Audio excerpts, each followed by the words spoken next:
서울의 빌딩 숲 사이 유독 더 높고 번쩍이는 크리에이티브 팩토리의 유리창 너머로 박서진의 하루가 시작되고 있었다. 29살 한국인 아버지와 아프리카계 미국인 어머니 사이에서 태어난 그녀는 디자인팀의 재능 있는 팀원이었지만 사무실의 투명한 유리벽만큼이나 투명하게 존재하는 차별의 시선 속에서 매일을 버텨냈다. 유난히 짙은 피부색과 풍성한 곱슬머리는 그녀에게 늘 특별한 딱지를 붙였고 그 특별함은 종종 날카로운 가시가 되어 돌아왔다. 오늘도 예외는 아니었다. 중요한 신제품 런칭 프로젝트 아이디어 회의. 서진은 밤새 준비한 혁신적인 컨셉을 떨리는 목소리로 발표했다. 동료들의 수군거림과 팀장 이강혁의 싸늘한 시선이 느껴졌지만 애써 무시했다. 이강혁. 40대 중후반의 그는 언제나 최고급 맞춤 정장의 빈틈없는 모습, 날카로운 눈빛과 얇게 담은 입술은 그의 냉정함을 대변했다. 그는 서진의 발표가 끝나자마자 기다렸다는 듯 입을 열었다. 박 디자이너 아이디어는 너무 아방가르드하군. 우리 회사 스타일과는 좀 거리가 있어. 대중성을 고려해야지. 그의 목소리에는 어떤 감정도 실려있지 않았지만 서진은 그 안에 담긴 가시를 정확히 읽었다.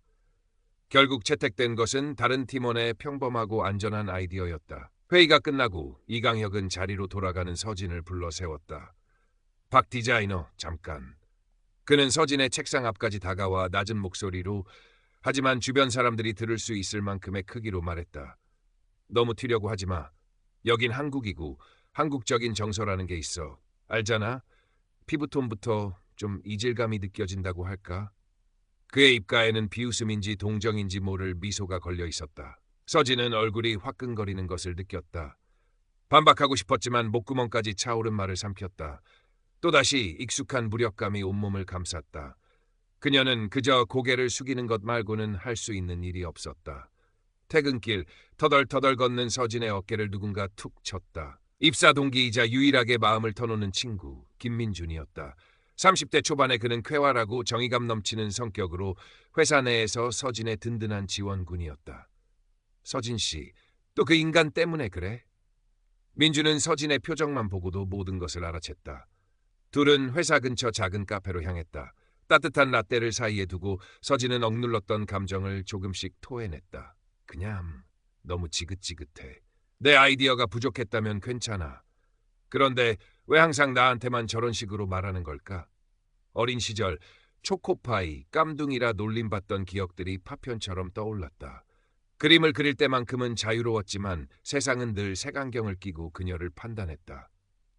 어머니는 그녀가 어릴 때 병으로 돌아가셨고 과묵한 아버지는 딸이 겪는 아픔을 알면서도 어떻게 위로해야 할지 몰라 늘 미안한 눈빛으로 그녀를 바라볼 뿐이었다. 이강혁 그 자식, 완전 쓰레기야. 서진 씨 아이디어가 얼마나 참신했는데 내가 다 봤어. 다른 팀원들도 다 수긍하는 눈치였다고. 민주는 진심으로 분개했다. 언제까지 이렇게 당하고만 있을 거야? 내 실력은 회사 누구보다 뛰어나잖아. 민준의 격려에도 서진의 마음은 쉽게 풀리지 않았다. 아버지와의 저녁 식사 자리에서도 그녀는 회사 일을 꺼내지 못했다. 아버지는 묵묵히 서진의 접시에 반찬을 놓아주며 힘든 기색이 역력한 딸의 얼굴을 안쓰럽게 바라보았다. 그 역시 세상의 편견 앞에서 딸에게 해줄 수 있는 것이 많지 않다는 사실에 늘 가슴 아파했다. 다음 날부터 이강혁의 괴롭힘은 더욱 노골적이고 교묘해졌다. 서진에게만 불필요하고 과도한 업무가 주어졌고 사소한 실수 하나에도 공개적인 자리에서 모욕적인 언사로 질책했다.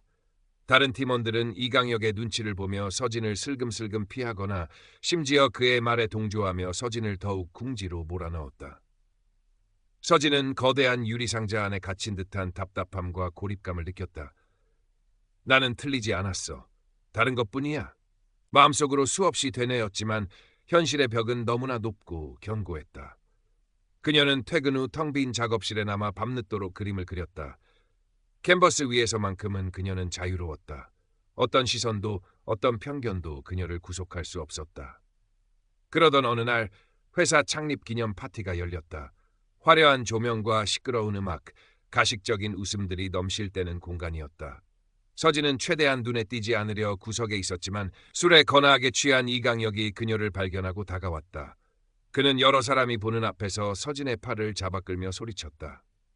자자, 여기 우리 회사의 글로벌 인재 박서진 디자이너를 소개합니다. 아주 이국적인 매력이 넘치죠? 덕분에 우리 회사 분위기가 아주 다채로워졌어요. 안 그런가, 여러분? 그의 말에는 노골적인 조롱과 비아냥이 가득했다. 주변에서는 억지 웃음과 수군거림이 터져나왔다.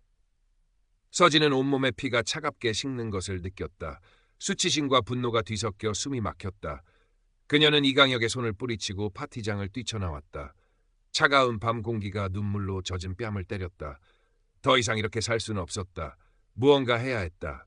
이 지긋지긋한 굴레를 끊어내야 했다. 다음 날 붉게 충혈된 눈으로 출근한 서진은 민준을 찾았다. 민준 씨, 나 더 이상 못 참겠어. 이강혁 팀장 가만두지 않을 거야. 서진의 단호한 목소리에 민준은 놀라면서도 안도의 한숨을 내쉬었다. 드디어 결심했구나. 좋아, 내가 어떻게든 도울게. 그 인간의 만행, 그냥 넘어가선 안 돼. 두 사람은 그때부터 비밀리에 이강혁의 부당한 행위들을 기록하기 시작했다. 차별적인 발언은 물론 서진에게만 집중되는 과도한 업무 지시, 정당한 평가를 받지 못하는 상황들을 날짜와 시간, 구체적인 내용까지 꼼꼼하게 정리했다. 민주는 혹시 모를 상황에 대비해 녹음기를 준비하기도 했다. 서진은 우선 회사 내부 고충처리위원회에 익명으로 신고했다. 하지만 며칠 뒤 돌아온 답변은 증거 불충분 및 오해의 소지가 있음이라는 형식적인 내용뿐이었다. 이강혁의 회사 내 영향력과 교묘한 처신이 작용한 결과였다. 서진은 깊은 절망감에 휩싸였다. 하지만 민주는 포기하지 않았다. 이럴 줄 알았어. 하지만 괜찮아. 다른 방법이 있을 거야. 그러던 중 서진은 우연히 회사 탕비실에서 다른 팀 직원들의 대화를 엿듣게 되었다. 이강혁이 몇 년 전 지금은 퇴사한 한 직원의 혁신적인 아이디어를 자신의 것처럼 발표하여 큰 성과를 올리고 지금의 자리까지 승진했다는 내용이었다. 또한 특정 하청업체에 일감을 몰아주고 그 대가로 리베이트를 받고 있다는 의혹도 흘러나왔다. 서진의 심장이 빠르게 뛰기 시작했다. 이것이야말로 이강혁의 가면을 벗길 수 있는 결정적인 증거가 될 수 있다는 직감이 들었다. 서진은 민준에게 이 사실을 알렸고 두 사람은 본격적으로 이강혁의 비리를 파헤치기 시작했다. 과거 아이디어를 도용당했다는 전 직원을 수소문하는 일부터 시작했다. 쉽지 않은 과정이었다. 대부분의 사람들은 이강혁의 보복을 두려워하며 입을 다물었다. 하지만 끈질긴 설득 끝에 익명을 조건으로 당시 상황을 증언해줄 전 직원을 만날 수 있었다. 그는 이강혁의 비열한 수법과 그로 인해 자신이 겪었던 고통을 생생하게 털어놓았고 당시 아이디어 기획안 원본과 이강혁이 수정한 최종안까지 증거로 제시했다. 동시에 민주는 IT 부서의 친한 동료에게 부탁하여 이강혁과 특정 하청업체 간의 이메일 내역을 은밀히 확보하려 애썼다. 하지만 회사의 보안 시스템은 생각보다 철저했고 자칫 잘못하면 자신들이 위험에 처할 수도 있는 상황이었다. 이강혁은 서진과 민준의 심상치 않은 움직임을 눈치챈 듯했다. 그는 서진에게 더욱 노골적으로 트집을 잡았고 심지어 요즘 회사 기밀 유출 문제로 시끄러운데 박 디자이너는 괜한 오해살 행동은 안 하는 게 좋을 거야 라며 협박성 발언까지 서슴지 않았다. 서진은 매일 밤 악몽에 시달렸다. 과거의 트라우마가 되살아나 숨막히는 공포감에 휩싸이기도 했다. 하지만 그때마다 민준의 격려와 아버지의 따뜻한 눈빛, 그리고 캔버스 위에 펼쳐지는 자신만의 색깔들이 그녀를 다시 일으켜 세웠다. 나는 혼자가 아니야. 그리고 나는 약하지 않아. 어느 주말 서진은 아버지에게 모든 것을 털어놓았다. 딸의 이야기를 듣는 내내 아버지 박태수의 얼굴은 굳어 있었다. 처음에는 위험한 일이다. 괜히 너만 다칠 수 있어. 라며 만류했지만 딸의 눈 속에 담긴 확고한 의지와 깊은 상처를 본 순간 그는 더 이상 딸을 말릴 수 없다는 것을 깨달았다. 그는 떨리는 손으로 딸의 손을 잡았다. 내가 옳다고 생각하는 일을 하렴. 아빠는 항상 내 편이다. 아버지의 지지는 서진에게 큰 힘이 되었다. 그녀는 다시 한번 용기를 내어 민준과 함께 결정적인 증거를 확보하기 위한 계획을 세웠다. 이강혁이 하청업체 대표와 비밀리에 만나는 날짜와 장소를 알아낸 것이다. 그들이 선택한 방법은 위험했지만 성공한다면 모든 것을 끝낼 수 있는 기회였다. 약속 당일 서진은 평소보다 더 화려한 색상의 옷을 입고 어머니가 남겨준 작은 펜던트를 목에 걸었다. 그것은 그녀에게 일종의 부적과도 같았다. 민주는 혹시 모를 상황에 대비해 외부에서 대기하고 서진은 이강혁과 하청업체 대표가 만나는 고급 레스토랑의 바로 옆 테이블에 손님으로 위장해 앉았다. 심장이 터질 것처럼 뛰었지만 그녀는 애써 침착함을 유지하며 자연스럽게 행동했다. 그리고 마침내 이강혁이 노골적으로 리베이트를 요구하는 대화 내용과 돈 봉투가 오가는 장면을 자신의 스마트폰으로 몰래 촬영하는 데 성공했다. 식당을 빠져나오는 그녀의 다리는 후들거렸지만 얼굴에는 희미한 미소가 걸려 있었다. 모든 증거가 보였다. 아이디어 도용 증거, 전 직원의 증언, 리베이트 정황이 담긴 영상과 녹취 파일까지. 이제 남은 것은 이 모든 것을 세상에 알리는 일이었다. D-Day는 회사 창립 20주년 기념 및 비전 선포식으로 정해졌다. 대강당에는 수많은 임직원과 외부 초청 인사, 투자자, 그리고 기자들까지 가득 차 있었다. 행사의 하이라이트는 단연 대표이사의 기념사와 함께 이강혁 팀장의 크리에이티브 팩토리의 미래 비전 프레젠테이션이었다. 화려한 조명 아래 이강혁은 자신감 넘치는 표정으로 단상에 올라 회사의 빛나는 성과와 장밋빛 미래를 열거하기 시작했다. 그의 목소리는 매끄럽고 설득력 있었지만 서진의 귀에는 그저 역겨운 위선으로 들릴 뿐이었다. 이강혁의 발표가 거의 끝나갈 무렵 서진은 민준과 눈빛을 교환했다. 민준이 고개를 끄덕였다. 서진은 심호흡을 한번 크게 하고 자리에서 일어섰다. 그리고 망설임 없이 단상을 향해 걸어갔다. 갑작스러운 그녀의 등장에 장내는 술렁이기 시작했다. 이강혁은 당황한 기색을 감추지 못했지만 애써 태연한 척하며 서진에게 물었다. 박 디자이너, 갑자기 무슨 일이죠? 지금은 제 발표 시간입니다만. 서진은 마이크를 잡았다. 떨리는 손을 애써 감추며 준비한 말을 또렷하게 뱉어냈다. 이강혁 팀장님, 팀장님께서 말씀하시는 회사의 빛나는 미래와 비전에 과연 진실만이 담겨 있다고 생각하십니까? 장내의 소음이 순간적으로 멎었다. 모든 시선이 서진에게 집중되었다. 이강혁의 얼굴이 굳어지기 시작했다. 지금 무슨 말을 하는 겁니까? 박 디자이너. 근거 없는 이야기로 이 중요한 자리를 망칠 생각인가요? 이강혁의 목소리가 날카롭게 높아졌다. 서진은 흔들리지 않았다. 근거 없는 이야기가 아닙니다. 지금부터 제가 보여드릴 것은 이강혁 팀장님의 화려한 성공 뒤에 감춰진 추악한 진실입니다.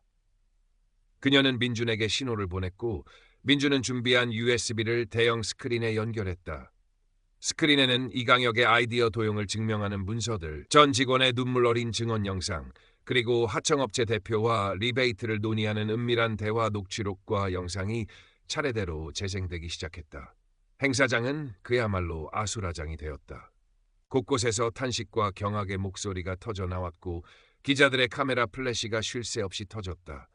이강혁은 얼굴이 새하얗게 질린 채 아무 말도 하지 못하고 단상 위에 서 있었다. 그의 완벽했던 가면이 산산조각 나는 순간이었다. 그는 본능적으로 모든 것을 부인하려 했다. 이건 전부 조작된 겁니다.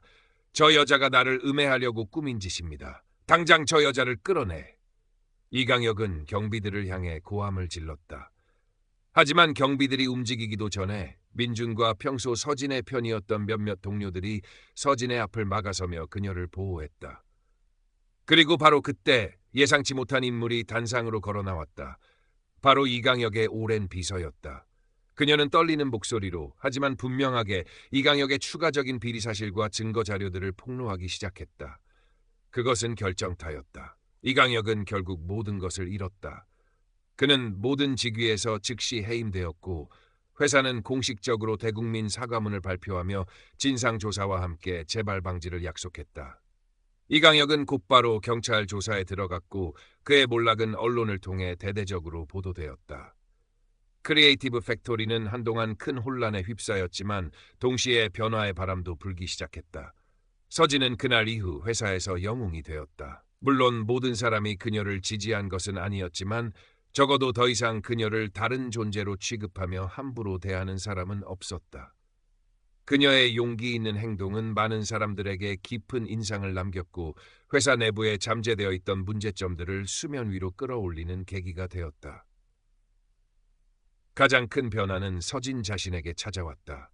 오랜 시간 그녀를 짓눌렀던 과거의 트라우마와 자기 비하에서 벗어나 있는 그대로의 자신을 사랑하고 당당하게 세상과 마주할 수 있게 된 것이다.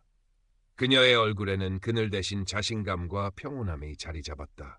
아버지 박태수는 딸의 변화를 보며 그동안의 미안함과 안타까움을 조금이나마 덜 수 있었고, 민준과는 이전보다 더욱 끈끈한 동료애와 우정을 나누었다. 서진은 여전히 크리에이티브 팩토리에서 디자이너로 일했다. 하지만 이제 그녀의 작업은 예전과 달랐다. 자신의 경험을 바탕으로 소외된 이들의 목소리를 담아내는 디자인, 다양성을 존중하고 포용하는 메시지를 담은 작품들을 만들기 시작했다. 또한 사내에 새롭게 설립된 차별금지 및 다양성 존중위원회의 적극적인 멤버로 활동하며 자신과 비슷한 어려움을 겪는 동료들을 돕는 일에도 앞장섰다. 주말이면 그녀는 작은 작업실에서 그림을 그렸다. 예전에는 어둡고 무거운 색채가 주를 이루었던 그녀의 캔버스는 이제 밝고 따뜻한 색들로 채워지기 시작했다. 특히 그녀가 가장 좋아하는 따뜻한 노란색은 마치 그녀의 새로운 삶을 축복하는 햇살처럼 캔버스 곳곳을 비추었다. 그녀는 익명으로 활동하던 그림 블로그에 자신의 실명을 공개하고 그림과 함께 자신의 이야기를 조금씩 풀어놓기 시작했다. 그녀의 진솔한 이야기는 많은 사람들에게 감동과 용기를 주었고 온라인상에서 뜨거운 지지와 응원을 받았다. 어느덧 가을이 깊어진 주말 오후, 서진은 자신의 이름으로 열리는 첫 번째 작은 개인전을 준비하고 있었다. 전시회의 주제는 경계에서 피어난 색채들이었다. 그녀의 그림들 옆에는 짧은 이야기들이 함께 전시될 예정이었다. 차별과 편견의 경계에서 아파했던 한 영혼이 어떻게 자신만의 색깔을 찾아 세상 밖으로 나왔는지에 대한 이야기였다. 전시회 오픈 당일 작은 갤러리는 많은 사람들로 북적였다. 아버지와 민주는 물론 회사의 동료들과 그녀의 블로그를 보고 찾아온 팬들까지. 서진은 조금 떨렸지만 행복한 미소를 지으며 사람들을 맞이했다. 그녀의 그림을 보고 눈물을 글썽이는 사람도 있었고 따뜻한 격려의 말을